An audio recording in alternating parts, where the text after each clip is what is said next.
So this is next part, restriction on voting rights. So, section 106 is there.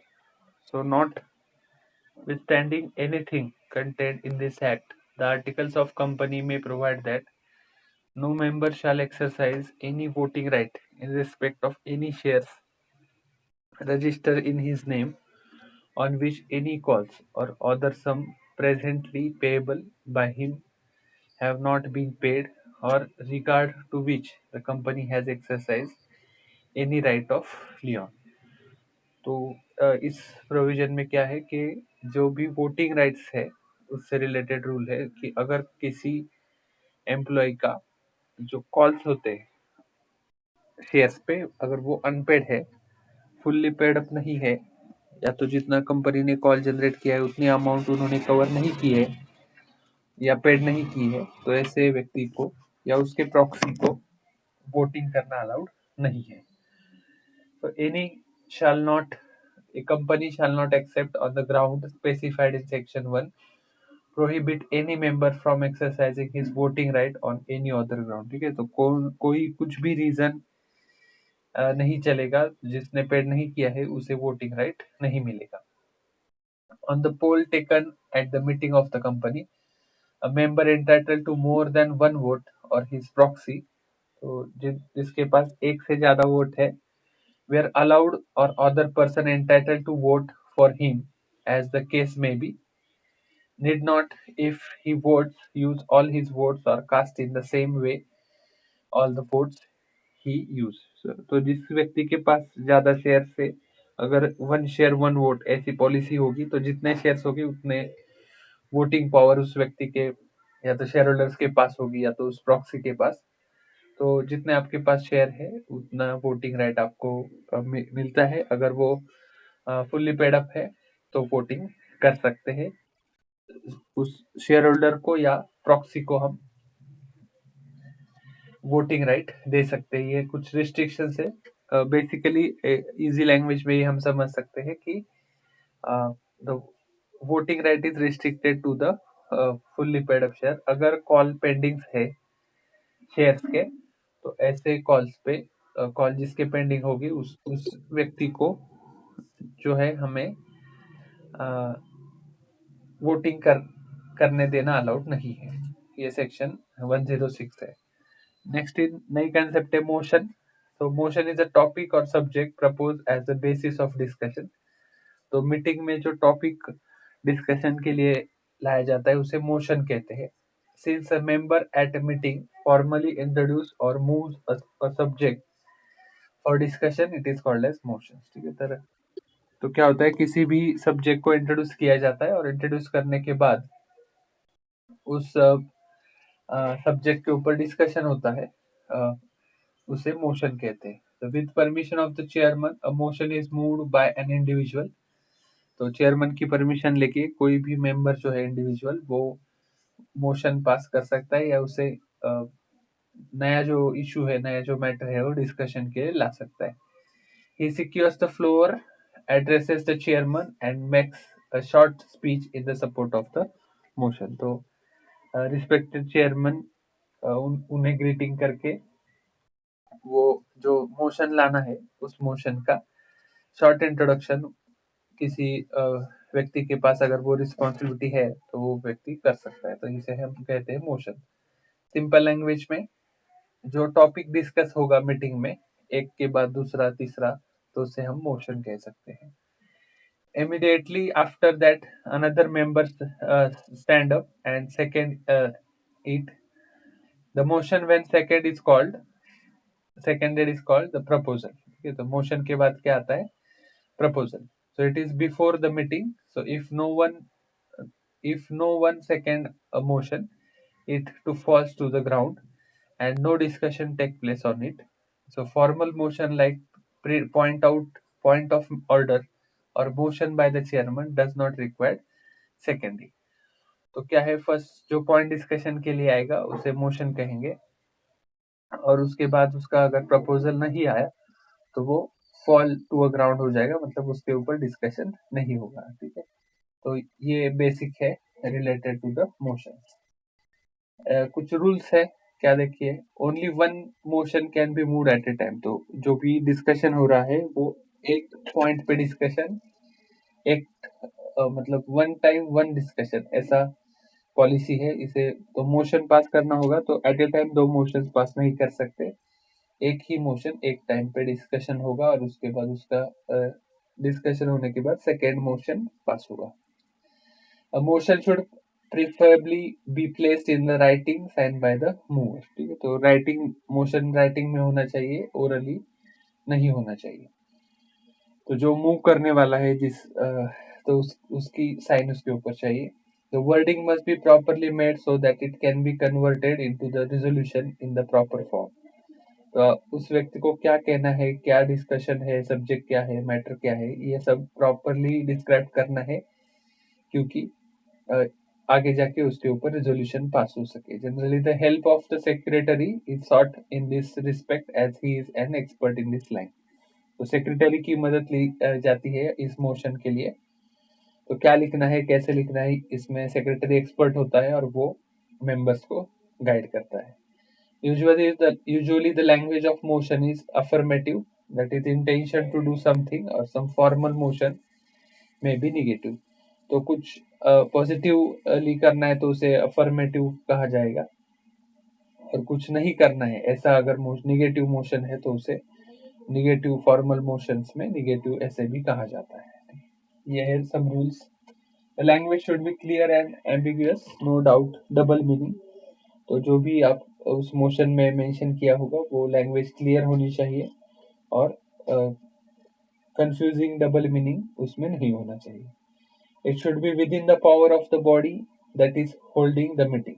तो क्या होना चाहिए, meeting से रिलेटेड ही होना चाहिए, और उस मीटिंग में जो भी मेंबर्स है उनके पास वो डिसीजन लेने की पावर्स होनी चाहिए। It should be with in the scope of the notice. तो जो भी मैटर्स डिस्कस हो रहे हैं मीटिंग में या नोटिस में ऑलरेडी इन्फॉर्म है, उस उससे ही रिलेटेड मोशन होना चाहिए। ठीक है, आउट ऑफ द बॉक्स या तो जो जिसका कोई भी रिलेशन नहीं है मीटिंग के पॉइंट ऑफ व्यू से, तो वो मोशन पास नहीं कर सकते। तो consequences ऑफ मोशन क्या क्या है, देखिए, first discussion on the topic will start. The members और the participants intending to speak proxy cannot speak on it either in favor or against will take the permission of the chairman or speak। तो जो जब जैसे ही motion pass होगा introduce करने के बाद जो भी मेंबर्स है वहां पे, तो कुछ जिसे जो लगता है वो कुछ व्यक्ति फेवर में, कुछ व्यक्ति अगेंस्ट में, मतलब एक मोशन के पॉजिटिव और नेगेटिव पॉइंट डिस्कस होंगे। ये फर्स्ट पार्ट होगा। उसके बाद अमेंडमेंट्स और अल्टरेशन में be suggested by the some others. Amendment of and amendment में बी सजेस्टेड, मतलब क्या है कि चेंजेस कुछ करने अगर मोशन में अलग तरीके से नए सजेशंस आए तो वो उसमें ऐड कर सकते हैं। जो ऑलरेडी उसमें है वो निगेटिव पार्ट होगा वो कट कर सकते हैं। तो ये सजेशंस मेंबर्स से आते हैं। After a discussion for a long time the chairman में ऑर्डर और द मेंबर में आस्क फॉर द क्लोजर। तो उसका डिस्कशन होगा उस पॉइंट के ऊपर, और जब सभी मेंबर सेटिस्फाइड हो जाएंगे तब वो मोशन जो होगा वो क्लोज होगा। उसके बाद सेकेंड मोशन स्टार्ट होगा। तो voting on the proposal shall take place. तो अब मोशन पास हुआ, डिस्कशन हुआ, उसके बाद वोटिंग प्रपोजल में कन्वर्ट हुआ और उस प्रपोजल के ऊपर अब वोटिंग होगा। So voting on the proposal shall take place. If any amendment is suggested, then the amendment shall be put to vote first. If the amendment is passed, then the original motion as altered shall be put to vote. If the amendment is lost, then the original motion should be put to vote. The motion with or without amendment, if passed, then it is a resolution। तो क्या होगा, अगर motion जो है वो original वैसे ही accept किया सभी मेंबर्स ने तो उसके ऊपर वोटिंग होगा और वो रिजोल्यूशन में कन्वर्ट होगा। अगर कुछ एडिशन हुई, कुछ नए सजेशंस आए तो वो उसमें ऐड करने हैं, तो पहले जो एडिशनल है उसके ऊपर वोटिंग लेना है, बाद में ओरिजिनल के ऊपर। और अगर कुछ रिमूव करना है तो उससे रिमूव करके जो भी नया ओरिजिनल जिसे हम कहेंगे कि नया जो मोशन होगा तो उस मोशन को एज अ रिजोल्यूशन पास किया जाएगा। तो ये है सब related to the motion. Okay. Next है a motion which is before the meeting may be withdrawn by the proposer before it has been voted upon, provided the secondary also agreed it with withdrawal. So अगर motion को meeting से निकालना है company meeting से पहले तो वो भी कर सकते हैं अगर कुछ डिस्कशन उसमें नहीं करना है या तो कंपनी चेयरमैन का डिसीजन है कि उसे पोस्टपोन करना है तो वो मीटिंग से पहले उस मोशन को रिमूव कर सकते हैं. So once a motion pass into a resolution may be reconsidered if the large number of participants want to reconsider it after their second thought and the chairman permits. तो अगर ऐसा कोई point होगा कि जो सभी ज्यादा से ज्यादा मेंबर्स को ऐसे लगता है कि उसके ऊपर डिस्कशन होना चाहिए तो ऐसे पॉइंट्स को मोशन को पास करके रिजोल्यूशन में कन्वर्ट कर सकते हैं. तो इम्पोर्टेंट इशू होगा तो मेंबर्स डिमांड कर सकते हैं और बाद में चेयरमैन उसके ऊपर डिस्कशन ले सकते हैं. तो ये था मोशन. उसके बाद types of motions. First is primary. It means a motion related to the some important function of the organization. For example, a motion on the section of an individual as a director of the company is also called as original motion. तो जो भी directors है वो अगर किसी important issues के ऊपर discussion लेंगे तो उसे हम प्राइमरी मोशन कह सकते हैं. Secondary motion, it means a motion related to the some amendments of the motion. So sometimes some words are addressed as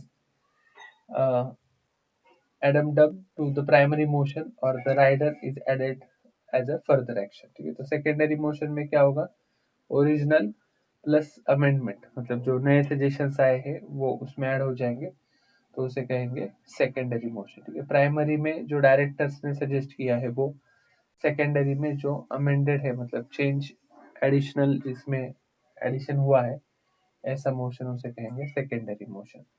third क्या है substantive motion. So when the proposed amendment to a motion is voted upon and passed, then original motion has to be altered before it is put to the vote.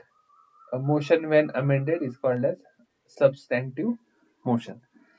तो original motion जो है तो उसमें अगर कुछ changes हुए मतलब amendment हुई चेंज हुआ तो ऐसे जो अमेंडमेंट जिसमें ही की गई है ऐसे मोशन को कहा जाता है सब्सटेंटिव मोशन. सिंपल है जिस मोशन में प्रपोज्ड अमेंडमेंट हुई है चेंजेस हुए हैं किसी भी ओरिजिनल मोशन में उसे अल्टर किया गया है चेंज किया गया है उसे सब्सटेंटिव मोशन कहा जाता है.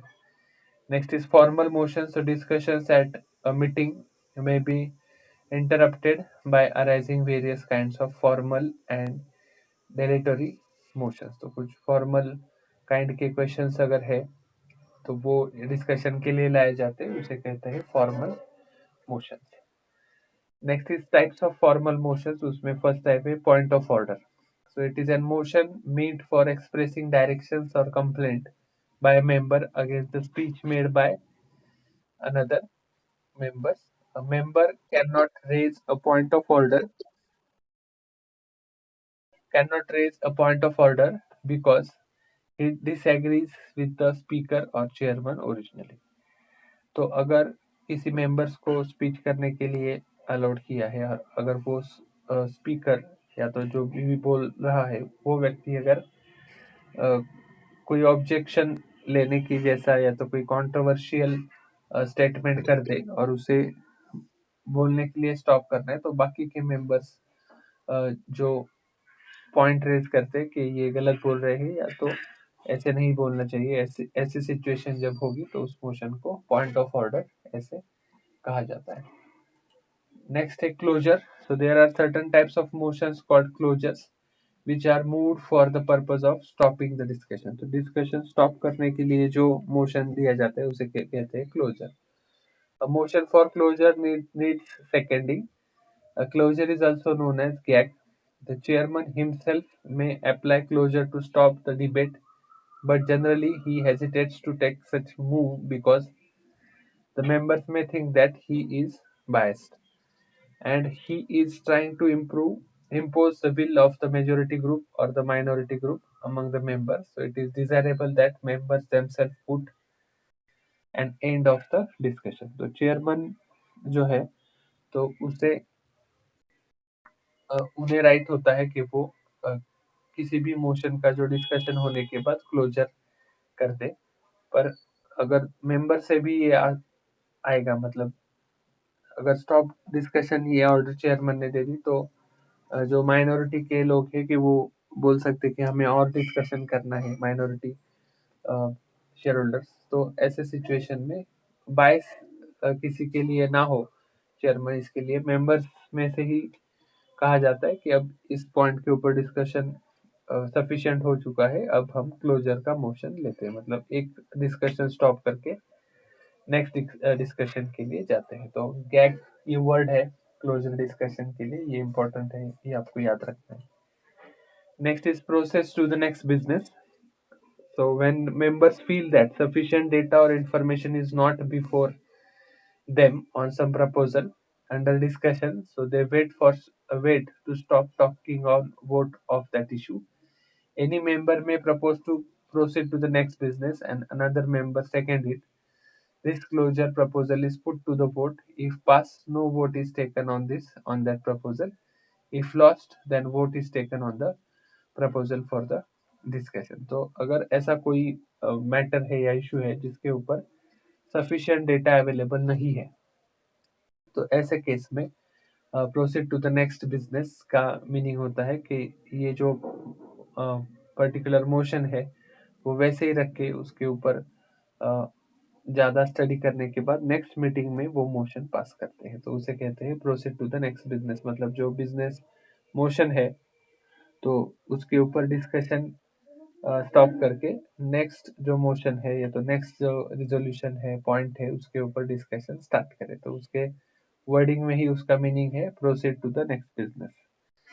ठीक है, तो करंटली जो डिस्कशन चल रहा है उसके लिए सफिशिएंट डेटा नहीं है, इसके लिए अगर आगे शिफ्ट किया जाए, नेक्स्ट मोशन लिया जाए डिस्कशन के लिए, तो उसे कहते हैं proceed to the next business. Next, the previous question. So this is the hard type of closure motion which want to stop discussion and stop taking of vote on proposal under the discussion. So this is technique by which an undesirable or controversial proposal is shelved. Any member may move or motion for the previous question, starting that the question be not now put. ठीक है, तो ये क्या है, एक closure type का motion है which want to stop discussion and stop taking vote on the proposal under discussion। तो इसमें उसका मीनिंग है प्रीवियस क्वेश्चन, मतलब जो इसके ऊपर डिस्कशन कंप्लीट हुआ है और वोटिंग हो रहा है, ऐसे क्वेश्चन ऐसे पॉइंट को फिर से रेज करके फिर से प्रॉपरली डिस्कशन होने के बाद उसके ऊपर वोटिंग होना चाहिए, ऐसे जिसे लगता है वो ये इस टाइप का मोशन पास कर सकता है, ऐसे कहते हैं प्रीवियस क्वेश्चन।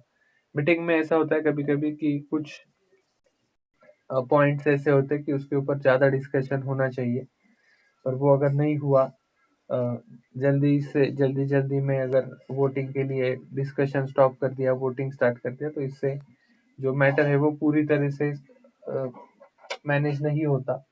तो ऐसी सिचुएशन में प्रीवियस क्वेश्चन ये जो मोशन है वो डिमांड किया जा सकता है, मतलब जो पॉइंट डिस्कस हुआ है उसे फिर से लाओ और फिर से डिस्कस करो, फिर से वोटिंग करो, ये डिमांड जो करेगा उसे कहेंगे द प्रीवियस क्वेश्चन। तो ये सब था मोशन। तो मोशन बेसिक क्या है, तो point to be discuss in the meeting, जो पॉइंट डिस्कस होगा उसे मोशन कहा जाएगा, उसे प्रपोजल में कन्वर्ट किया जाएगा, उसके ऊपर वोटिंग होगा और एज ए रिजोल्यूशन वो पास होगा। टाइप्स है अलग अलग, previous question, next business, formal motion. तो ऐसे हर एक कंपनी मीटिंग में ये मोशंस पास किए जाते हैं। Next is amendment. अमेंडमेंट का डिक्शनरी मीनिंग है चेंज। सो तो an alteration propose to be made in the text of original motion before it has been put to vote. तो जो मोशन होता है, मतलब जो पॉइंट ऑफ डिस्कशन होता है, उसमें ओरिजिनल मोशन जो होता है उसमें अगर कुछ चेंजेस सजेस्ट किए जाए तो उसे कहा जाता है अमेंडमेंट। ठीक है, तो अमेंडमेंट मतलब चेंज इन सिंपल वे। तो वोटिंग करने से पहले उसमें मोशन में चेंज किए जाते हैं, जो भी कुछ एडिशन हो डिलीशन हो, तो उसे अमेंडमेंट कहते हैं। तो क्या क्या अमेंड हो सकता है? स्ट्रिकिंग आउट वर्ड्स, कुछ वर्ड्स निकालने हैं, कुछ ऐड करने हैं। उसके बाद इंसर्टिंग और एडिंग वर्ड्स, तो instead of writing this they are suppose to write in a different way. ठीक है, डबल मीनिंग ना हो, गलत मीनिंग ना हो, इसके लिए वो वर्डिंग चेंज कर सकते हैं। Sticking out certain words and substituting other words, कुछ वर्ड्स निकाल सकते हैं, उसके बजाय दूसरा वर्ड एप्रोप्रिएट जो है वो यूज कर सकते हैं। उसके बाद अल्टरिंग द पोजीशन और the place of the words, तो सेंटेंस में आगे पीछे वर्डिंग करके उसे चेंज कर सकते हैं। तो ये जो सब चेंज होते हैं मोशन में, उसमें उसे कहा जाता है अमेंडमेंट। तो लीगल लैंग्वेज में ये सब होना चाहिए और उससे कोई डबल मीनिंग या कंट्रोवर्शियल मीनिंग नहीं होना चाहिए, इसके लिए ये अमेंडमेंट की प्रोविजन की है। कंपनी सेक्रेटरी इसमें एक्सपर्ट होता है और वो अमेंडमेंट के लिए अच्छी तरह से उसमें अमेंडमेंट कर सकता है। ठीक है, तो ये है अमेंडमेंट। नेक्स्ट है matter,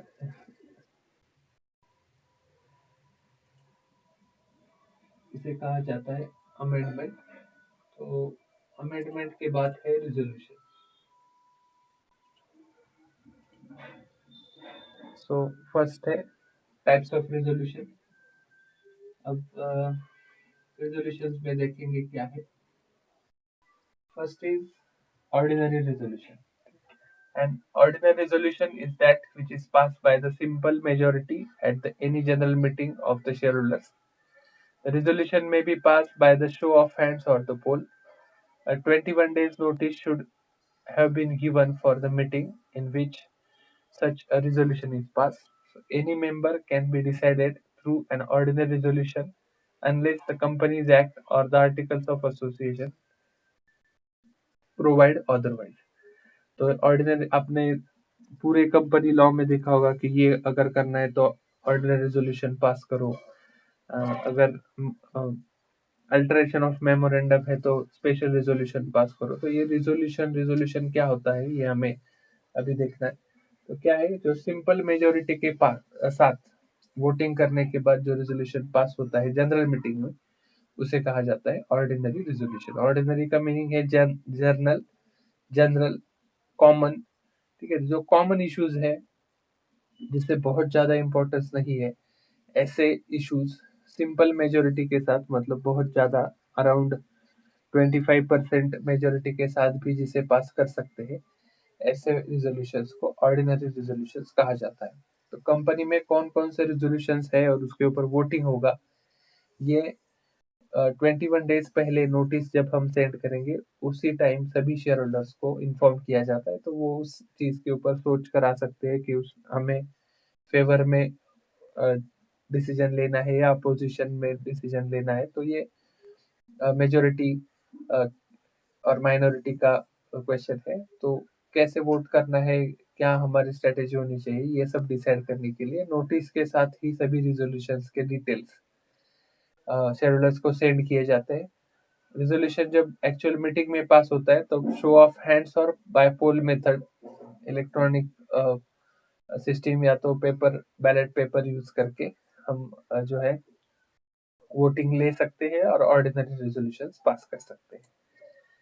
so matter which can be decided in the ordinary resolution, तो कौन कौन से पॉइंट्स है कि जिसे हमें ऑर्डिनरी रेजोल्यूशन पास करके ये पॉइंट्स डिस्कस करके उसके ऊपर वोटिंग करके डिसीजन लेना पड़ता है। तो ये सब लिस्ट है जिसके लिए ऑर्डिनरी रेजोल्यूशन इंपॉर्टेंट है।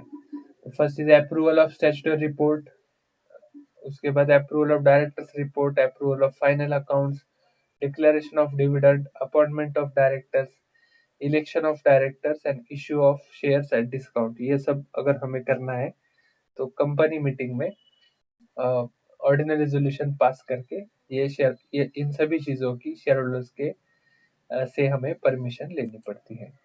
और भी है appointment of auditors and their remuneration, alteration of share capital, change in the rights of shareholders of any class, creation of reserve fund, उसके बाद conversion of fully paid up shares into stock, then sale of whole और part of the company's undertaking और business. तो इन सभी चीजों के लिए क्या चाहिए, कंपनी मीटिंग में ऑर्डिनरी रिजोल्यूशन पास होना चाहिए।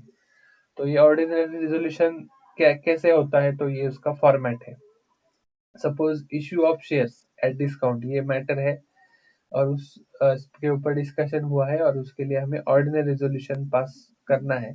तो उसका वर्डिंग ऐसे होता है, resolve that the directors of the company be and are hereby authorised subject to the sanction of the court to issue 10,000 shares of 10 each in the capital of the company at a discount not exceeding rupees 1 per share। तो ये resolution ordinary resolution पास हुआ है। तो resolution इस format में लिखा जाता है। तो जैसे मैटर अलग अलग होंगे, जैसे कि अपॉइंटमेंट ऑफ डायरेक्टर्स होगा तो यहाँ पे किस व्यक्ति को अपॉइंट किया गया है उसका नाम आएगा, और किस टाइप ऑफ डायरेक्टर वो है वो भी मेंशन किया जाएगा। तो फर्स्ट वर्डिंग रिजॉल्व ऐसे लिख के इस टाइप का फॉर्मेट होता है ऑर्डिनरी रिजोल्यूशंस का। जैसा इशू चेंज हो जाए वैसे ही वर्डिंग थोड़ा बहुत चेंज होता है। ये था ऑर्डिनरी रिजोल्यूशन।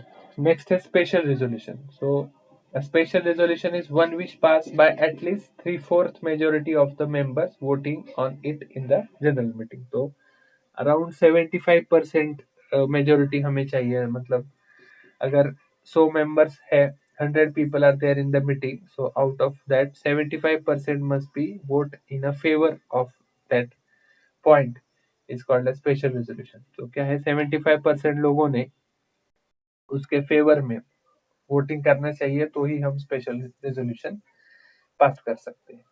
नाम में उसका मीनिंग है, जो भी स्पेशल बिजनेसेस है, कुछ इंपॉर्टेंट पॉइंट्स है जिससे कंपनी के फ्यूचर डिसीजन मेकिंग में बहुत ज्यादा बदलाव हो सकता है, ऐसे स्पेशल बिजनेसेस के लिए ज्यादा मेजोरिटी का रिजोल्यूशन पास किया जाता है, उसे कहते हैं special resolution. So 21 days notice must have been given for the meeting in which such a resolution is passed। तो अगर किसी मीटिंग में रिजोल्यूशन पास करना है तो नोटिस के साथ 21 डेज पहले हर एक मेंबर को ये नोटिस के साथ साथ ये रिजोल्यूशन भी जाने चाहिए। तो notice calling the meeting should indicate that the resolution is intended to be proposed a special resolution। तो नोटिस में ये मेंशन होना चाहिए कि कौन से रिजोल्यूशंस के लिए कौन से पॉइंट्स, किस पॉइंट के लिए स्पेशल रिजोल्यूशन है और किस पॉइंट के लिए ऑर्डिनरी रिजोल्यूशंस है।